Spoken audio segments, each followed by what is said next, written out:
Shikues nderuar, ju përshëndes të gjithëve, mirë se erdhët në Money Report. Unë jam Genta Dobra. Para se të kalojmë te zhvillimet nga ekonomia, do të shohim shkurt edhe zhvillimet të tjera të rëndësishme deri më tani.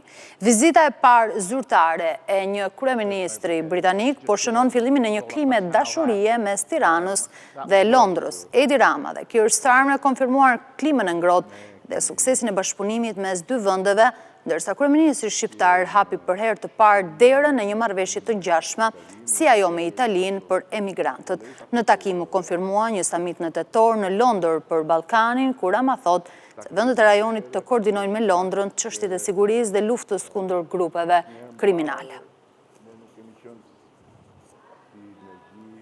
Zgjedhjet kanë mbaruar, por jo ndëshkimet për krimet zgjedhore. Aksionet të SPAK në disa qytete të vendit kanë vënë në shënjestër shkelës të mundshëm të ligjit. Në Vaun e Dezë, Partia Social-Demokrate Mundi dhe Partitë Demokratike është sekuestruar celulari i kreut të Bashkisë së Vaut të Dezës.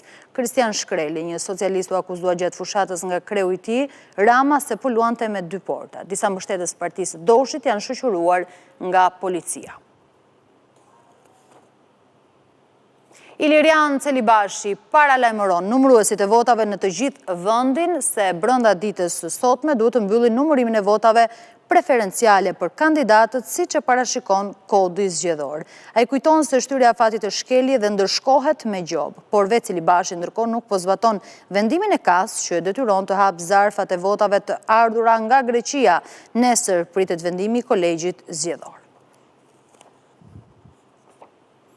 Policia e Tiranës shtyn 300 metra vendin e antimitingut të paralajmëruar nga Berisha, ndërsa nesër në Tiranë janë liderët europian. Policia nuk i dha leje Partisë Demokratike për të mbajtur protestë në bulevardin Zogu i Parë, pasi cënohet siguria e samitit duke i mundësuar bulevardin e ri pranë Paskuqanit, aty ku mbylli edhe fushatën. Bluti angazhuar për masa të repta sigurie nesër në kryeqytetin shqiptar me bllokime të rrugëve, ndërsa liderët e rëndësishëm europian do të jenë në Tiranë.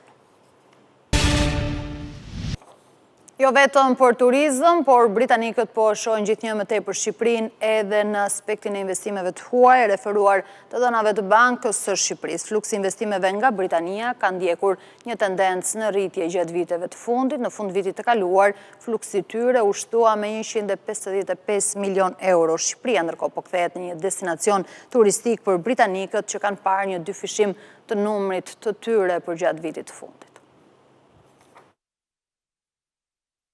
Investimet nga Britania e Madhe kanë pësuar një rritje të ndjeshme gjatë viteve të fundit në Shqipëri. Të dhënat e Bankës së Shqipërisë tregojnë se gjatë vitit të kaluar, vlera e investimeve në vendin tonë ishte 692 milion lek, nëse vërej me curim për gjatë 3 viteve të fundit. Konstatohet rritje e investimeve britanike në vendin tonë. Vetëm për gjatë vitit të kaluar janë regjistruar të paktën 155 milion lek më tepër investime nga ky vend. Fokusi i investimeve britanike në Shqipëri janë kryesisht në sektorin e energjisë gjelbërt, ndërsa nuk mungon prezenca edhe në sektor strategjik si energjia, infrastruktura, turizmi, bujqësia, transporti apo shërbimet e IT-s. Ndërkohë për sa i përket marrëdhënieve tregtare, mbizotërojnë importet. Vendi ynë blen më shumë mallra nga Britania e Madhe në krahasim me ato që shet. Importet e mallrave nga Britania në Shqipëri kapin vlerën e 1.9 miliard lekëve në 3 muajt e parë të këtij viti, një nivel pothuajse i njëjtë me një vit më parë, ndërsa eksportet rezultojnë se janë 311 milion lek. Gjatë viteve të fundit, Shqipëria ka pritur një fluks turistësh nga ky vend. Britanikët po e preferojnë vendin tonë gjithmonë më tepër për të pushuar. Nga të dhënat zyrtare konstatohet se në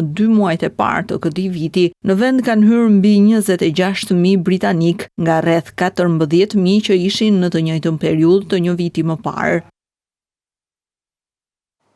Mirë, do të flasim për samitin e 6 të komunitetit politik europian që ka kthyer Tiranën në epiqendrën e kryeqendrën e Europës. Sigurisht evenimente të tilla të zhvilluara së fundmi në fakt për gjatë këtyre viteve i kanë dhënë një peshë të rëndësishme Shqipërisë si lider në rajonin e Ballkanit Perëndimor, por Tiranës veçanërisht. Por nuk do të flasim në aspektin politik, pasi nesër do të kemi mundësi që të ndjekim të gjithë aktivitetet që do zhvillohen në kuadër të këtij eventi të rëndësishëm. Do të fokusohemi te një tjetër pikë, tek imazhi i Shqipërisë, tek rëndësia e këtyre eventeve që zgjedhin të zhvillohen në Tiranë, tek pesha, po dhe impakti në një tjetër sektor, në atë të turizmit, në emrin e Shqipërisë dhe si ndikon kjo. Gjitha këto çështje kam kënaqësi që të diskutoj me zotin Istak Krasniqi, ekspert për turizmin. Mirë se erdhët në Money Report. Përshëndetje Genta, mirë se ju gjeta. Normalisht Shqipëria për herë të parë në histori pret një nga ngjarjet më të rëndësishme politike evropiane, samitin e 6 të Komunitetit Politik Evropian, me pjesëmarrjen e 47 liderëve nga mbar Europa, përfshirë presidentin e Këshillit Evropian e të tjerë. Kjo është një arritje historike për Shqipërinë, në të vërtetë arritje e madhe, po themi, sepse jo vetëm forcon pozicionin e saj diplomatik, por ndikon drejt për drejt dhe fuqishëm në turizëm, ekonomi ose dhe në imazhin ndërkombëtar që ndikon pra samiti. Sa është përmirësuar imazhi i Shqipërisë, zotë Krasniqi, duke marrë parasysh që ka pasur një sër eventimentesh të këtij dimensioni, po themi, të zhvilluara edhe në vitet e fundit në vendin tonë, që zgjidhet pikërisht Tirana? Atëherë, duke parë që politikat e qeverisë kanë qenë gjithmonë të mëdhaja drejt reklamës së madhe dhe promovimit të Shqipërisë, është rritur goxha shumë imazhi i turizmit në Shqipëri.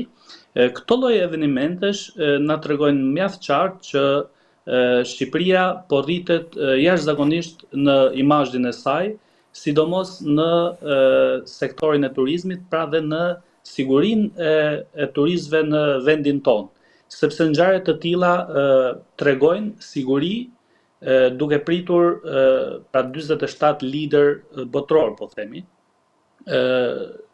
të gjithë operatorët turistik të jashtëm. Kjo i ndihmon ato në mënyrë që të organizojnë grupe dhe të sjellin në Shqipëri. Ky summit nuk është thjesht një takim nivelit të lartë politik, po themi, është një e fuqishme për Shqipërinë. Ai pozicionon vendin tonë si në qendër të re evropiane të bashkëpunimit dhe stabilitetit dhe jep një shtysë të madhe sektorit turizmit. Ne jemi me fat, po themi që ky summit po zhvillohet në Shqipëri, sidomos në fillim të sezonit turistik. Pra kjo i jep një siguri jashtëzakonisht të madhe të gjithë turistëve të cilët do e vizitojnë vendin tonë. Pra është një lloj marketingu, le ta quajmë kështu. Çfarë impakti kanë ngjarje të tilla të këtij dimensioni, po themi në aspektin e shërbimeve, struktura akomoduese në vendin tonë?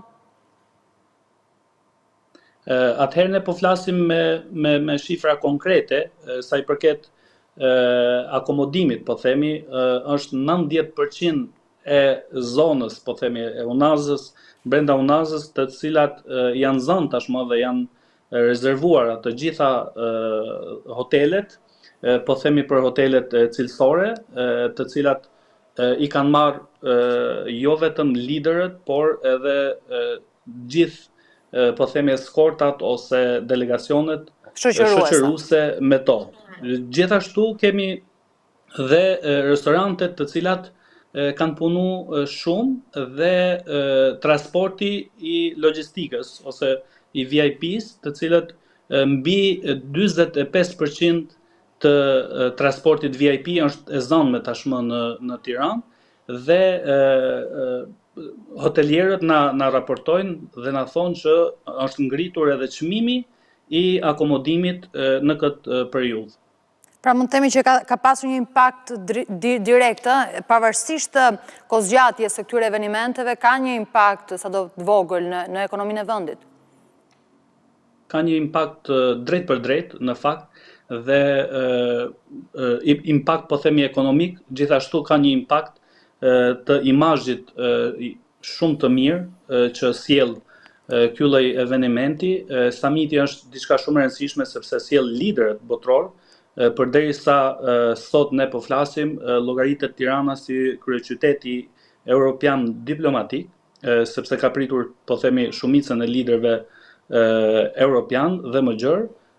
Kjo do na jap një shtysë shumë të madhe edhe gjatë sezonit, po themi, turistik të kësaj vere. Me qënë se jemi tek sezoni turistik, sigurisht kjo ngjarje nuk ndiqet vetëm në rajon, po edhe përtej. Ka një interes edhe këto zhvillime ndiqen edhe Matan Kufirit. Çfarë impakti pritet të ketë prania e liderëve këtu dhe në gjithë shtetet që liderët marrin pjesë këtu? Kujtojmë që britanikët ka një dyfishim në vendin tonë. Sa i përket imazhit, po themi, ndërkombëtar, Shqipëria po përmendet sot në titujt kryesor të mediave si Reuters ose Euronews ose BBC, Al Jazeera, të gjithë këto paraqesin Tiranën, po themi, si fiks kryeqytetin diplomatik të Europës. Për këto 2 ditë që po zhvillohet evenimenti, një promovim, mund t'i themi, një promovim falas me vlerë të jashtëzakonshme për markën, po themi, Shqipëria. Kështu që prandaj po them që ne jemi me fat që u bën vendi pritës për këtë summit. Zoti Karsniqi, unë po përfitoj nga rasti që ju kam sot në këtë komunikim dhe duhet ju pyes edhe për pritshmëritë e sezonit turistik të këtij viti. Është çelur sezoni turistik në disa nga qytetet kryesore të vendit, ndoshta më herët se viti i kaluar. Cilat janë pritshmëritë tuaja? Atëherë pritshmëritë janë të larta, Agenta. Këtë vit pritet, sipas pritshmërive të qeverisë, pritet diku 14 milion turist të vizitojnë vendin tonë dhe kjo është një numër rekord, po themi, i turistëve në Shqipëri. E gjitha kjo përkthehet në ekonomi, e gjitha kjo përkthehet në imazhin e mirë të Shqipërisë. Domethënë, ne kemi përfitime edhe afatgjata sa i përket të gjithë promovimit ose motorit promovues që po themi shteti ose qeveria ose sektori privat po organizon. Është mirë që ne të jemi të vëmendshëm në mënyrë që gjithë promovimi mos të na kthehet në bumerang, sepse ashtu siç na ndodhi edhe vjet ose par vjet në qytetin e Vlorës, është mirë që ne të jemi si shqiptar, si mikpritës dhe të jemi, domethënë që paraqesim një turizëm elitar dhe një turizëm cilësor, në mënyrë që ato të cilët kanë dëgjuar për Shqipërinë si një vend i mirë dhe mikpritës, ta gjenë akoma më mirë se sa çfarë kanë dëgjuar. Një koment do doja t'ju merrja për një nga investimet më të rëndësishme, aeroportin e Vlorës, janë bërë dhe testet e para, pritet bëhet funksional, çfarë impakti do të ketë për pjesën e jugut të Shqipërisë? Sidomos. Atëherë, sa i përket aeroportit të Vlorës, aeroporti është shumë i rëndësishëm për pjesën e gjithë jugut, jo vetëm të Vlorës, do rris turizmin në shifra të frikshme, po themi, dhe e mira e aeroportit të Vlorës është se do jetë një aeroport i cili do jetë funksional për gjatë gjithë vitit dhe jo vetëm sezonal.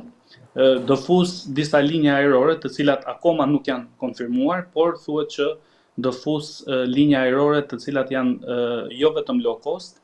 Aeroporti i sjell një numër të madh turistësh dhe akomodimi, sidomos qytetit të Vlorës.